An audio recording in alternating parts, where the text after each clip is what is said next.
Minneapolis City. Post goals! What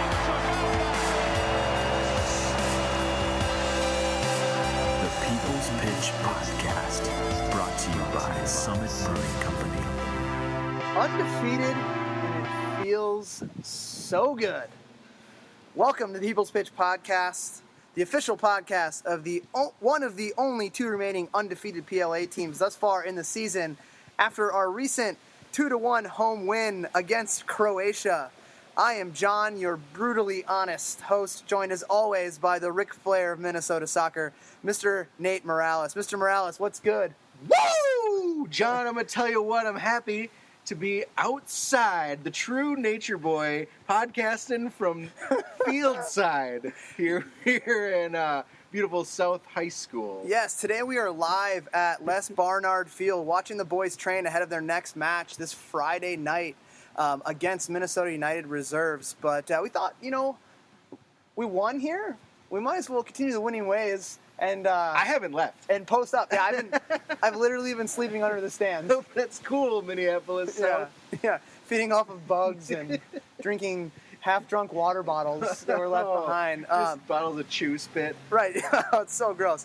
But like we said, the boys are 2-1. We are undefeated. Currently on points with the game in hand, resting in third place in the Western Division of the PLA. But on today's show, we're going to recap the Croatians game, kind of go through our thoughts, and talk about, the man of the match. We have an interview with Goose, who was also today voted on the All-League team for the week. Yeah, that's right. And a close second for the award of man of the match would be Abdallah Boss. We interviewed both those fellas. We'll talk a little bit about game day atmosphere and kind of our thoughts. Our usual weekly PLA recap, and then we start previewing the guys who I've been telling to shove it all podcast season, Minnesota United Reserves. Yeah, man. So first up, we're going to take down this recap of the Croatians' battle. Mostly, we came at it with a full roster. All of our top dudes were here, except for a couple of new signings of note. A couple injuries. Yeah. And but our starting roster was Engel in goal. Then our back line of Abdallah Ba. We had Trey as the captain as usual. Elder, Ao. And then we had AJ Albers was back. Oh, did I screw up? No, you're good. Oh, I thought you were. We're doing it live, folks. I thought you were pausing. You're like, no, we're good. I'm just hitting the switches here, Nate. Samuel Ruiz Plaza, of course. We had Max finishing up that trio in the midfield, and then up top attacking, we had Matthew Guay, Andy Laurie, and our man Goose. That was pretty sweet. We've got some interesting things to note. I mean, I read the formation as a 4-3-3. You're thinking it's more of a 4-5-1? Yeah, I'm privy to a little inside baseball here. So, but before we get into formation, maybe let's talk a little about the guys that weren't there. Yeah. So most notably, a guy that wasn't there was another guy who made it on the All-League roster the first week, team of the week, which was Ben Wexler. Yeah. So Ben Wexler picked up a really bad ankle injury and toughed it out for almost the entire 90 in Milwaukee. You couldn't tell. And you couldn't tell, but he sent me some pictures, and that thing blew up like a didn't look good the balloon. next day? It was pretty bad. So he was out, as well as Jack Miller, who was a recent signing. We kind of talked about him. The Harvard signing that we had coming in, still injured. Actually, we can see him right now. Not training, so unable to again play this week. He's out sitting on the bench right now at training. So those two guys most notably, and then the two guys from the DA. So the DA is finally over. Yeah, they are ours. So Duncan in net. We brought up James, our third string keeper, who didn't see any action. That's good. Not speaking to his skills, but thank God nothing happened to Matt. Yeah, Matt did a great job. Matt did a great job, but James would have stepped in, remarkably if he had the opportunity. There was that one time when Matt went down right. With that challenge that we thought, oh crap, but it was all good. Yeah, right. So everything shook itself out. The other guy that we didn't have was our boy Ian Smith, or Steve, as he likes to go by. Another inside joke that no one else will get. But yeah, so Steve and Duncan are done now. They're out right now at training. Steve bossing the middle of the field as usual, and Duncan, I don't know, just being big and strong. But to go back to your question, so 4-3-3, it was actually a 4-5-1. All right. So we employed kind of our strength in the midfield. It's our third formation of the season, and probably fourth or fifth if you count what we did against Des Moines. Yeah. And against Minnesota United. Which we talked about last week. We're going to do. We're going to change it up all the time. So we truly are a Swiss Army knife. Yeah. And we just happen to deploy the scissors of 4-5-1 last game. And, the coaching staff put the emphasis on the middle of the field where, if we had to talk about a position of strength for us, our midfield line, we talked about early on, our wingers were maybe a little bit shallow, but now with having Goose back and Will Kidd back in the mix, we actually have the opportunity to go strong with our midfield. So putting 5 in there kind of also combated the brutal nature that is the tackles that the Croatians had, which we'll get into. And then Andy Laurie lone up top. And you were down with that, but you weren't really feeling Andy all alone. Yeah, Andy, I don't like when Andy's all alone. And not because Andy can't create chances himself. It just gets to a point where when he gets the ball, he's doing 90% of his work to get the ball and to come back and get it versus being turned around and attacking at defenders. So it's a little bit tough for him. He doesn't get on the score sheet, so you think he didn't play well. And it's not because he just turned up late to practice here. But no, he's a guy best suited, I believe, going at goal and breaking defenders down, and is lethal with shots with both feet. And we haven't been able to see that yet. Right. So it's tough for him, and he's doing great work, and he's doing everything he can to help the team out. But a lot of the fruits of his labor are a lot of times wasted on defending and working back to get the ball. Yeah, I agree. I think we haven't seen him utilized at his best. But I did like. Now we're talking. I did like the improvement that Matthew Guay showed. I think he was free to use his speed. I think he was free to use his strength and his elusiveness to chase those balls down. I think there were some times that he was really dangerous, kind of out on the left side of the goal. He had a couple of crosses that were real close.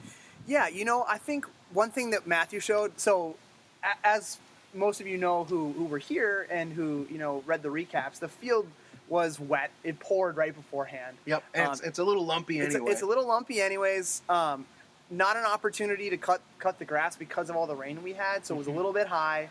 So to see a guy like Matthew Guay's first touch being so adhesive to his foot, that's nice, and dribble through the bumpy patches with control was extremely encouraging when we're going to get on a flat surface like a turf field. He's just going to be working guys and blowing right by him. So I thought that, you're right.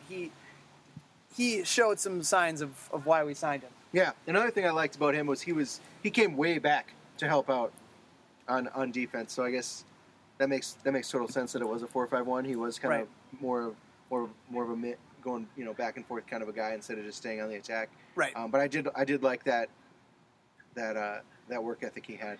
Right, and I think we talk about one guy a lot because of his engine, and he even said on the podcast he's good at running. Yeah, and that's Will Kidd, and Will came on for Andy, which moved Matthew to the middle. Mm-hmm. I never try to undermine what I see the coaches doing. For me personally, Will Kidd came on, and with that engine, changed the complexity of things, especially after Goose came off. Yeah. But Will Kidd, I think, for a surface like we have at the link, for how narrow it is, his engine and his ability to be disruptive at the barnyard. At the barnyard here, and to be disruptive against defenders, and have a short-term memory to forget about any mistakes he makes, and just to keep after it. A potential switch of having him being maybe your target guy in a situation that may dictate it with sometimes at home might be great to deploy, but again, it's not to say that take anything away from Andy, but I think Will is just kind of hitting his stride right now, and he's going to start seeing some more minutes, and he's got a tough group of guys to unseat. Yeah. But potentially, keeping Matthew out on the wing and having Will play up top as a lone striker, or even in a partnership with Matthew or Andy, might be something that we could see. When we do another formation change. So we saw on Saturday, we saw 3 new players that we hadn't seen before in Milwaukee or really in any of the scrimmages, any of the friendlies. First of them is Max. Yeah, so Max Stigward, he scored the game winner. Yep. Off the penalty that Goose was brought down the box to draw. But I thought Max played well because he started for Ben Wexler. I thought, like, the whole time, like, darn it, man, this is a game for Wexler. Mm-hmm. Like, just the control that he has. Yep. But Max did well, especially coming off starting his first match. Really coming into he'd been at the trainings. He was a recent signing, but coming in and doing what he did, I thought, his small stature against the guys up from the Croatians that they threw in the middle, being like big bruisers. They were big. They were just crushing him and Samuel. But they both did a great job of bouncing back and really trying to still keep a controlling pace to the game, even with the conditions. Yeah. AJ was back. Yep. So the Beast from the East was as advertised. God, that guy is big. Probably still working off some of the post senior season weight that he put on. I don't know about that. He just looks. No, I'm totally joking. No, he is such a big, imposing figure that sits in front of that back line.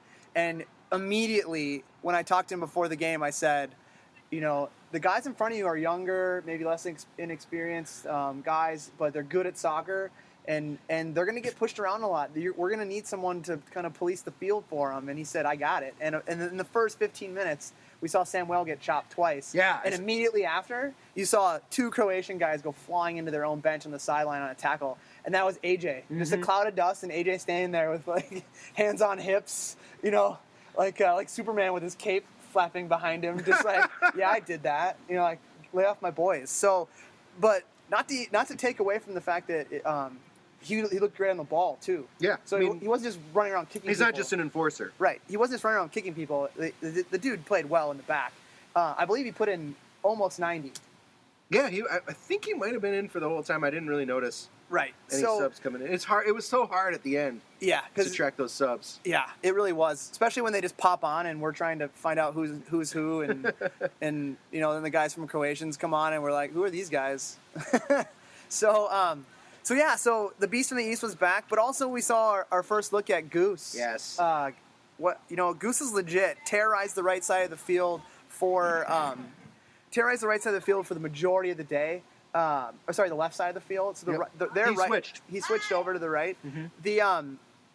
It was funny too because a lot of the guys that he was up against, more experienced, older players, and the only way for them to equalize him was to chop him down, drawing a yellow card, drawing a foul in the box that led to the game winner, drawing another foul in the box before that I think the referee was just employed to have to call because, if there was any doubt in it, the guy brought him down 3 times in the box. It was like, you gotta call it once. You gotta call it once. But he was responsible for terrorizing those guys all game. And much like Matthew, when we get on a flatter, wider surface, he's going to have more room to operate, and he's really, really going to get after defenders. Yeah, I've got some more stuff to say about Goose in a little bit. We do have a chat with him where he'll kind of talk about his approach too.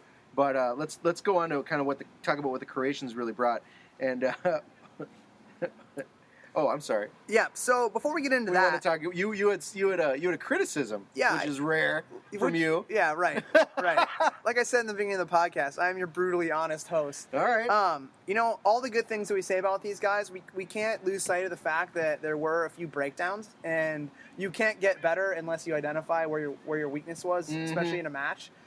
Especially out here, like getting onto this field for the first time and injecting some new players into it. There was a mental breakdown sequence that was the sole reason for our goal. Yeah. So the first part of the sequence was the ball going into Samuel and someone telling him to turn but not giving him a direction that he should turn into. And he turned right into a defender, turned the ball over, ball popped through. There was a missed tackle by our center backs. That led to a through ball that got Elder caught in kind of no man's land, and then that led to the goal. So It wasn't a situation where Matt didn't do what he's supposed to do. It was a situation of high grass, ball getting caught up, not getting to him as quickly as he thought it would, and he got caught. Yeah, I mean, you could tell that moment when he was thinking about making that decision. Should he come out and charge and get that ball, or should he plant and hope that somebody could get back? And he just he made the wrong call, and by then the time was passing. He had to go one-on-one. Right, and Andrew Weinbach, who scored the goal, made the team of the week as well this week. So it wasn't like he got beat by some schlub. That guy was their best player the whole game. Mm-hmm. And I have a few happy words to say about his goal celebration, telling our crowd to quiet down. But hey, he scored a goal. Congrats, Liberty to celebrate. If I was on the field, something else would have happened after that. Oh yeah. But it's so the mental breakdown just showed how one slight thing of miscommunication between our guys led to one breakdown, which led to another breakdown, which led to Matt kind of getting caught, and it led to a goal. So outside of that, we locked up those mental errors, and we were really owning the entire game. Yeah, we did, and not to the detriment of Samuel's performance or anyone in the midfield's performance, because I think that the communication between him and AJ was and great. Max, yeah. And I was actually pretty excited about that, because there were a lot of times, especially last week, where Samuel was getting creative and it just kind of almost fell on deaf ears. Nobody was really picking up what he was putting down. Right. And I think him and AJ were able to kind of quickly play too. Yeah. Right? Yep. So they formed that bond, and they were able to kind of play off each other pretty well. Same with Samuel and Max. It's just like you said, those mental mistakes turn into goals. Right, and we have to point them out. Mm-hmm. We can't be one-sided. So that's one reason why I wanted to bring that up. But also we had some subs that did come on. I believe everyone outside of Raheem, through a clerical error, was eligible to come off the bench. He'll get on one of these days. But it was a league rule that we didn't quite know about with rostering. So our bad on that one, Raheem. If you're listening to this, I've already apologized to you in person, but it's good to hear it again through the airwaves. But we saw Brian Chapman subbed on for Ba, and to take nothing away from the skill sets and the abilities of Brian, Ba's a hard guy to unseat on the left. It's going to be interesting. And we don't have necessarily a lot of depth, true outside backs. And Chapman's a guy who he works hard, and he does the things that the coaching staff tells him. That playing time will increase. Mm-hmm. And you never know what happens to a guy like Ba. Does he hit a slump? What happens there? That next man up mentality has to be there. And he did have it. He came on. He did nothing wrong. He even got into the attack a little bit. He had a nice free kick too. Yeah, had a great free kick that could have led to a goal if we would have gotten a noggin onto it. But yeah, so like I said, hard to unseat a guy like Ba, but he played well. And then the last one, like I mentioned before, we saw Will Kidd come on. I personally want more Kidd. I'm a Kidd fan. He had a bunch of Como Park folks out here where he played. So he had a little contingent out here. Got on. I don't want to sound biased, but tell me what you thought about his performance when he got on. Yeah, I mean, I think like you said, that engine really helped over in the last few minutes of the game. When you've got a bunch of guys out there with some tired legs, Will being able to just chug up and down the field, add to the attack, and keep pressing. And I think that danger, the new danger in the attack over the last 25 minutes of the game was part of the reason that Goose drew that penalty. Right. I think they knew they couldn't afford to let chances like that go. Right, exactly, and it's something to be said by how much firepower we actually do have when a guy that talented like Will is working his tail end off, and he's on the periphery. He's getting minutes, but he can only do what he can do to dictate him to play more minutes, and it's continue to work hard like he is. Yep. And I mean, we've seen the formation changes weekly, so who knows? Next formation, he's in. Right. He's got to keep making that game day roster and working hard in training. But so that's kind of the recap. We did talk to a couple players. We talked to our boy and man of the match, Goose, and here's what he had to say. Yeah. All right, I am here with Goose. Goose, man, you really challenged up on your side. You drew a yellow. You drew a penalty. Talk to me about how your aggressive approach to this game kind of came about? When I come into games like this, I kind of have to recognize who's around me and what my play is going to have to be. And when people are going to be so much larger than I am in a physical stature, I have to become more aggressive and raise my game on that aspect. How do you feel like they respected you coming into the game as kind of a young dude, just graduated high school last week? Do you feel like they were aware of that? Did they try to challenge you physically? No, I don't really think there was much of a... They kind of let me be at the beginning.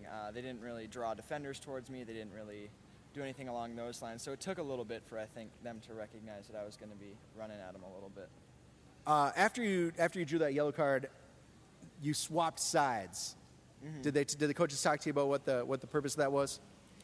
No, they didn't. I have somewhat of a feeling that because when you're on the pitch, you kind of hear some of these things these guys saying. He was kind of a hothead, and I think that was avoidance of me getting injured. I think he had more of a tenacious mindset on that. Oh, you were looking for they were looking for retribution? All right, that's interesting. All right, so talk to me about drawing that penalty. Walk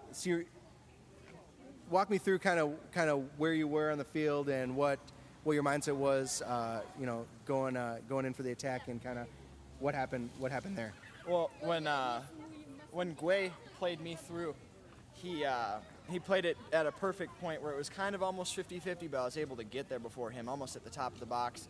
And my first touch in my head had to cut off his run because either he has to stop or he had to foul me because then I'm in his way. So my first touch just went in front of him and said either he's going to stop and I'm going to have a shot on goal or he's going to foul me, which he did. So.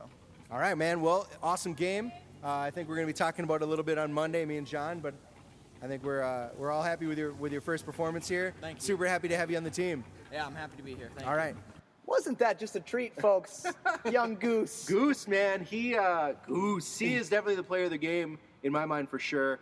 I was really impressed with this guy.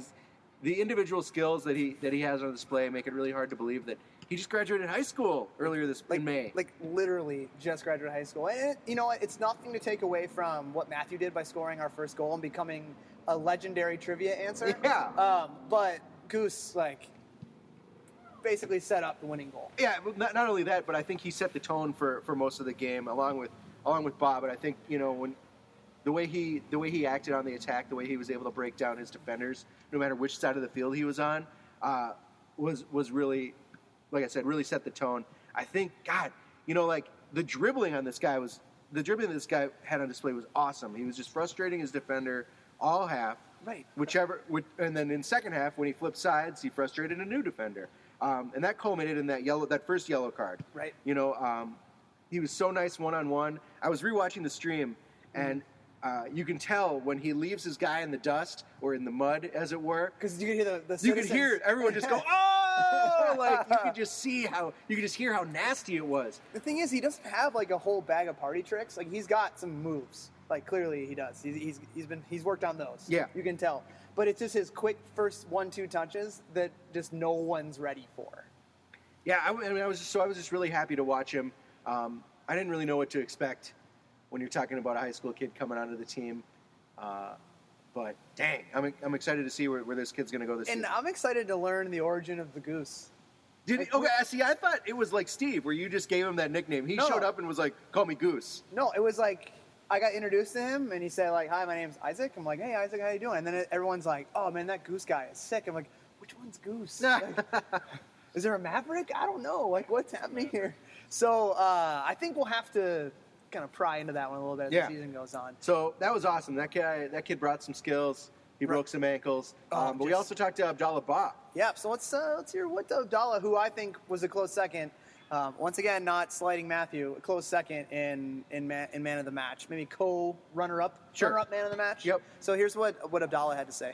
All right, we're here with Minneapolis City defender Abdallah Ba. Abdallah, tell me how the first victory feels. Feels amazing. Feels great. Finally got one on our wings early in the season. Feel confident. Get the season rolling. Feeling nice. So it seemed as if you kind of had the left side pretty much locked down. What was the Croatian team kind of throwing at you guys on the left side there? Mainly, they were just trying to hit long balls, and we just had to adjust our bodies and just kept following the game plan. We knew what they were going to do the whole time. They didn't have any other game plan. They were just hitting the long balls all the time.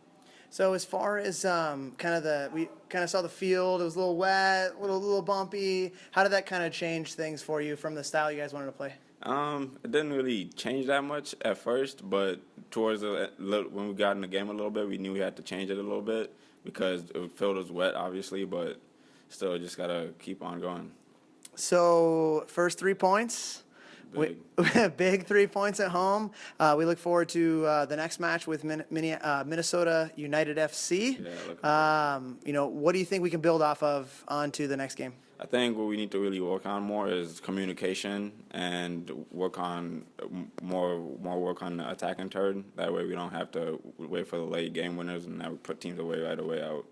Because we had a lot of chances to do that in the first half as well. All right. Any other final thoughts on the game? I just thought it was great and just looking to build on. All right, 3 points to 3 points. That was Abdelabad, defender for Minneapolis City. Thank you. Thank you. All right, so Ba really had his side of the field on lockdown. I think he was more effective than he was when he was in the middle last week, under that, kind of that center back role. I think less to worry about. Defensively meant that he could really focus on doing his thing, shutting down his wingers, and pressing on the counter. Right. And you know what the forwards were saying the whole time? Bah humbug. Oh, come on. No, I've been working on that gem for like 3 days. No, totally joking. Coming from seeing things on the sideline, you're still laughing. It's that good. Andrew Weinbach What's said, wrong with me? What's wrong with me? But coming from sitting on the sidelines and watching, he was by our half, or by our side of the field, where we were sitting doing the announcing, the scoreboard and the announcing, and just seeing the composure on the ball was so incredible. Like, the dude never gets rattled. It's like you could hear in his voice, he's a pretty chill guy, right? But he just is.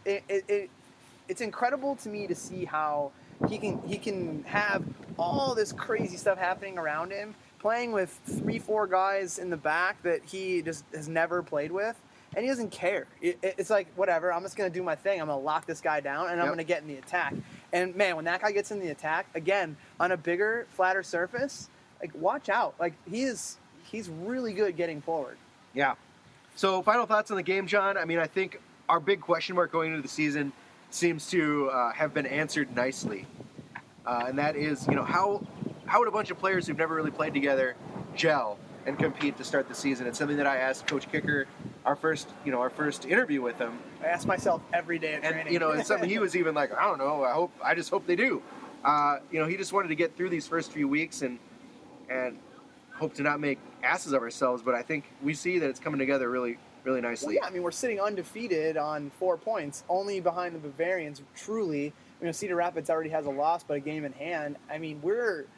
We're going to be hitting our stride when other teams are wearing down in the season. Yeah, I think so. I think so too. So let's talk a little bit about what the Croatians brought. Yeah, not much. Not a whole lot. And we joke about the fact that their keeper was closer to 200 pounds on the stomach end than he was on the muscle end. But no way that guy was under 200 pounds. That guy was big. But they didn't bring a whole lot. It was kind of disappointing, I would say, from a team that is 2-3 years off of winning the U.S. Amateur Championships. They had some pedigree in there, but I think what they did from when we talked about the team last week and what we can expect from them, I don't know if they were listening or if they were that worried about our game against the Bavarians and what they saw. They moved their who I think is their best target striker to central defense. Like, I don't know why you do that unless there's a reason why you're afraid of what's coming at you, or if there was injury or whatnot, or if they were throwing caution to the wind because they had a game the next day against Minnesota United Reserve. I don't. Yeah, were they saving up for it? Or? I think they saved up for the wrong team, to be honest with you. Yeah. And with all the conditions aside and just man for man, pound for pound, they had nothing that endangered us. And like I mentioned before, the thing that caused their goal was a series of unfortunate breakdowns on our part. Yeah, it wasn't anything spectacular that they did. I think they came out, it felt like right away they were frustrated. They looked frustrated early. They looked frustrated often. They were complaining to the ref a lot. They were getting there were some really aggressive challenges. Yeah, and it was early in the game, which I felt right. were not warranted. And once that I thought the game could get real chippy. I thought it was going to be a rough 90 minutes. But our guys did well keeping composure. Yeah, they got absolutely. hit hard. And once the ref made it clear that he wasn't really going to, with throwing a couple yellow cards around, that he wasn't really going to allow that kind of game. I think they really had nothing else for us. Right, and just for those of you who are listening, right now is a shooting drill that's kind of coming right at us. So hopefully we won't have to pause and get out of the way. We're off to the left a little bit, so hopefully nobody's aim is that off. Right, we'll get the impromptu stadium field engineer to block some shots for us here. Impromptu, this is my job. Yeah, but what else? Some other stuff happened around the PLA. Well, I have a little bit. You still have some thoughts? Yeah, a little bit of thoughts on what I saw with the Croatians. Like I mentioned, a little disappointed in what they brought. I've seen them play. They have a possession-based style of soccer, and I don't know if it was because they weren't used to playing on the type of field we played on, or what, or our youth and our energy kind of threw a wrench in that. But they didn't offer anything from a control standpoint. Everything went long. And it went long to a short striker, which also baffles me again that they didn't have their best tall target striker if they're going to play long ball the whole time. Mm-hmm. Like what? Like I'm not a rocket surgeon here, but to me it seems like if you're going to do that, like put the right pieces in place. My favorite part about the whole entire evening, outside of the 3-point victory, was going into the locker room to congratulate the guys afterwards and seeing a group of like 4 Croatian players smoking cigarettes together. Like it threw me back to Germany real fast, and I thought it was awesome. Like, you know what? We lost. Let's go rip a heater. So, we mentioned before on a bigger, flatter field, I think the game goes 4-5-0. That's maybe 4-5-1. That's pretty crazy, but yeah, I can see that. There was a really nice something just happened in front of us here. But yeah, I mean, and that's where I see the loss that they had against Minnesota United being a tired team, and we'll get to that on a bigger surface. How it was a little bit skewed, but a little bit more to offer, like we talked about before. Player of the game, Goose, close runner-up. Yeah. He had his lockdown. We talked through the interview. We heard what he had to say. And Goose is just a growing boy among men. I think so. I'm excited to see what he's gonna end up developing into this season. Right. So as usual, we talk about what kind of happened across the PLA, both in the Eastern and Western Conference. The Eastern Conference, which majority of us really don't care about because we're not in it, has some quality. But we saw like down goes Frazier. I watched a little bit of the highlights of that game. Oakland County beats Toledo, which my early front runner for contender for the title, 1-0 at home, which begs the question: how did their goalkeeper get voted into the league top 11? How many saves? I mean, he must have made a ton of saves. Yeah, that's the only way. Because when you look at the score line and the sheet, Matt Elder across 2 games outside of the Bavarians goalkeeper, which is they're in our division. Yep.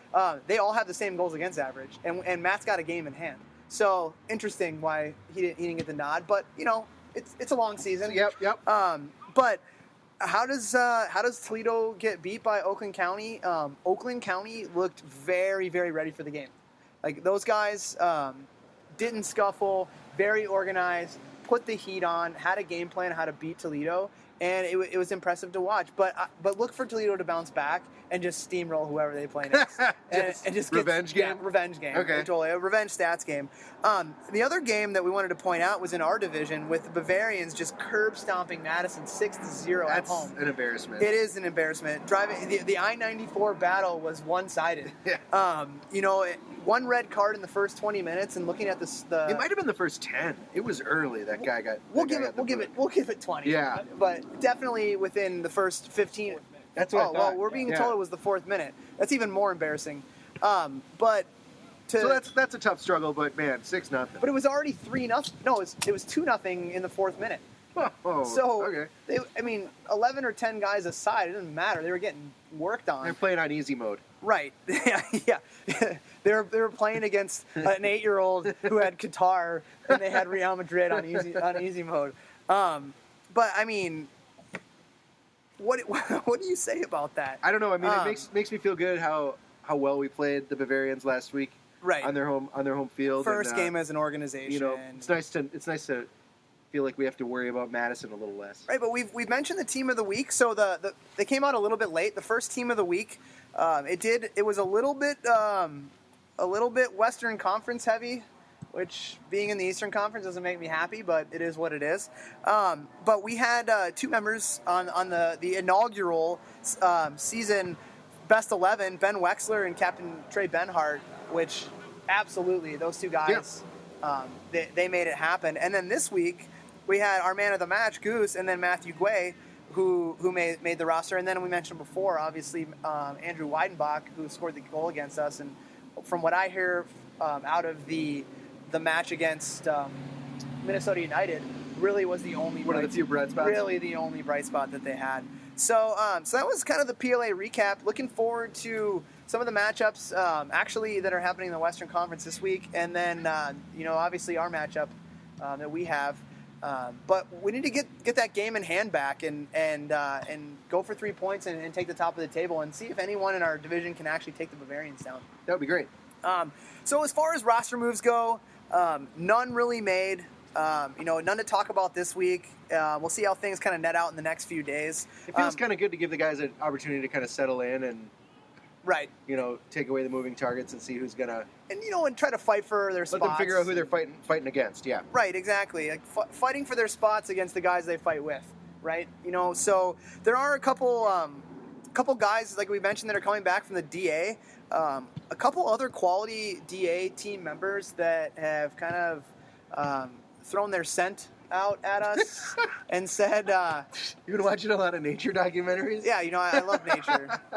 Putting out their musk. Yeah, where's soccer best played? In the outdoors. Yep.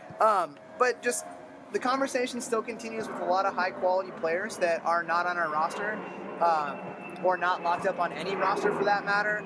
A couple guys that have national team commitments, that is the reason why they haven't been back yet. So when you throw the words national team commitments around, that's nothing that you want to turn down, at least for a look. So, right. But I will say, any guys that are coming in and out of the system right now, they're going to have a tough up-road battle to get into not only the 30 on our roster, the 18 that travel for games, and then the starting 11. Yeah, for sure. Because right now we're a well-oiled machine, Nate. We're getting there. Right. Let's talk about Friday, man. We got the Minnesota United reserves coming to town. This is nothing close to the Minnesota United team that we played a friendly against early in May. Right? No, these guys are not being paid minimum wage salaries to play in the NASL. The subs back up. But a lot of the players are not unfamiliar to us. Most notably, four guys that stand out. One, Whitney Brown is a striker who has got ties to guys that went to high school with a lot of guys that play within Stegmans. Okay. Played in the NPSL last year. I believe he scored 2 and made the league all 11 this week against the Croatians. Good striker, fast, very much so. I don't want to say Matthew Guay 2.0, maybe Matthew Guay 0.5. All right, because Matthew Guay is the man, but same kind of build, good touch, low center of gravity, fast, smart soccer player. Yep. The other is Miles Stockman-Willis, who is a St. Thomas product, who is in and out of trials with us. Not sure if it just didn't work out on his end, but he ended up signing with Minnesota United reserves. Also on trial with us was Habai Abat, who I think is a great dude, and if any of the guys that are on the roster for Minnesota United FC reserves, he's the one that I would say had the best shot at making it with us. Yeah. And then to round it out is Javi Alcantara. Word around town is Javi's like the next thing since sliced bread. Came into trials, was a great player, but I don't think he actually fit our system, knowing the center midfielders that we have. And nothing to take away from how good he is. He's a great player, but I just don't think that he stacks up against the pedigree that we have in the middle in our system. So it's not necessarily like these guys don't play for us because they're not good enough, but maybe they're not good enough. Well, some of them aren't. Getting flipped off by Steve here. Not to say that these guys aren't good enough. It's more so that the pathway to being paid to play soccer doesn't necessarily start running through us. Right.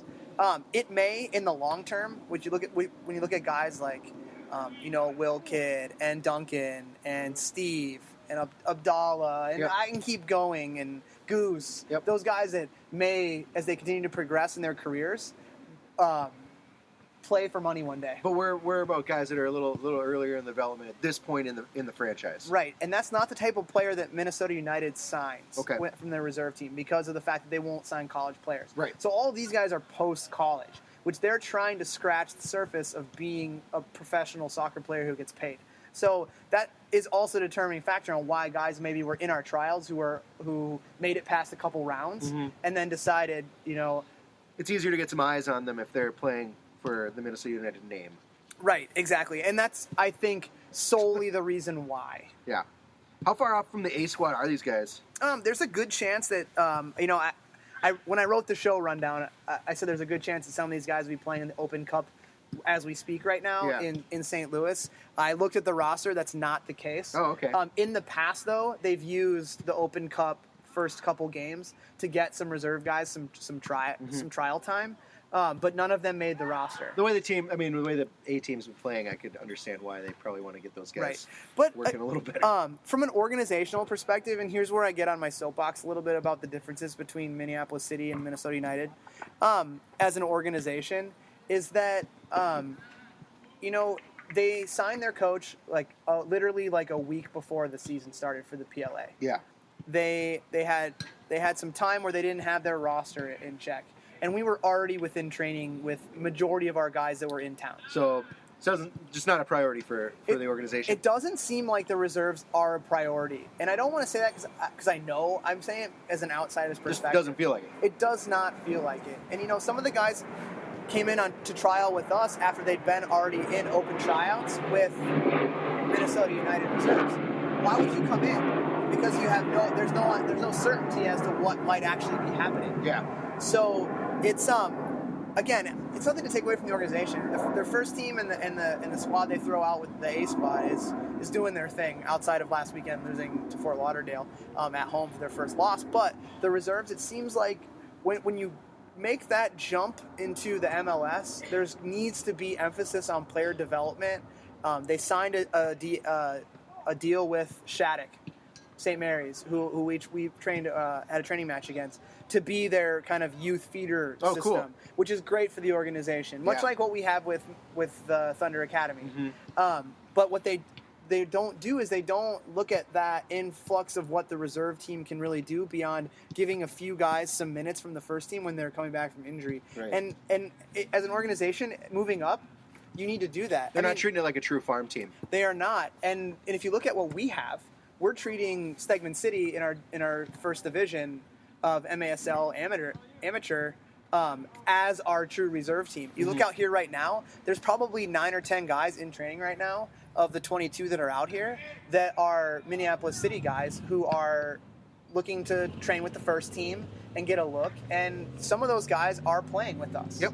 I mean, you throw some names out there that are rostered on our reserve team, like Camerata and Tim Willis. We've been talking about those guys for months. Right? AO came from there. Yep. So James, our backup goalie, plays there. And he would have been ready to go in and start if anything happened to Matt. So we're a small organization. It seems like they need to do that themselves. Act like. Yeah. They are who we thought they were. That's right. So this team is in 4th place. They're behind us. But like you said, game in hand. Their record is 1-0-1, and that win is deceiving, man. Yeah. Well, the first one that they played 2 games, not in succession, but they played 2 games close back to back. First one was against Cedar Rapids. Yep. And they got worked by Cedar Rapids. And from all 3-1. Yeah, all indications of what Cedar Rapids is throwing out there, 3 of their best players play for the Croatians. Mm-hmm. So they're an indoor-based team. They have a professional indoor team, so it's a lot of indoor guys. So everything's kind of quick and technical in short spaces. However, you get on a bigger field and you start playing against bigger, stronger guys that can move quick, and they're not moving in a small indoor field. That causes problems. But they played on a bigger field, and from what the highlights dictated, there was quite the golazo that they gave up. But here's the thing: they still got beat 3-1 by a team that they sit in front of us, but probably should finish closer to the bottom. The second game, though, like you said, was deceiving against a tired Croatian team. Yeah, and I don't, like you said, those guys, it's not like the Croatians really treated our game like it was a warm-up, or treated our game like the B squad was going to come out against us and they were saving their strength for the reserves the next day. It was maybe too many cigarettes after our game. It was a beatdown no matter how you look at it. Yeah, so I think that scoreline is deceiving. I'm really excited for the game on Friday to see what happens. We know the Dark Clouds are planning on coming out, so everyone listening needs to get out here and support Minneapolis City because it is the Derby. That's right. We're playing against our crosstown rivals from Woodbury. And we've got a couple of our guys that we haven't seen so far that are going to be suiting up, namely Duncan, of course. Hopefully we'll see some more Will Kidd. Yeah, I mean... Potentially Jack Miller if he can recover. He's got a little bit of a knock. We got Steve. Maybe Steve, yep. Steve. And I think that, if Jack can't play, Steve's a great guy to slide in there. But, does Duncan get the start over Matt? I don't know, man. I mean, first game back, and Matt's got two great games, and he's undefeated, so it'd be an interesting switch to make. Right. And that's why we make the big bucks. Yep. We get to call those shots. Not the coaches. That's right. It's Everything all is decided on this podcast. So, Friday might get a little rainy, but Screw it. We'll be here. Bring a poncho. Saturday was rainy too, man, and we were here. So Friday's going to happen. It's going to be awesome.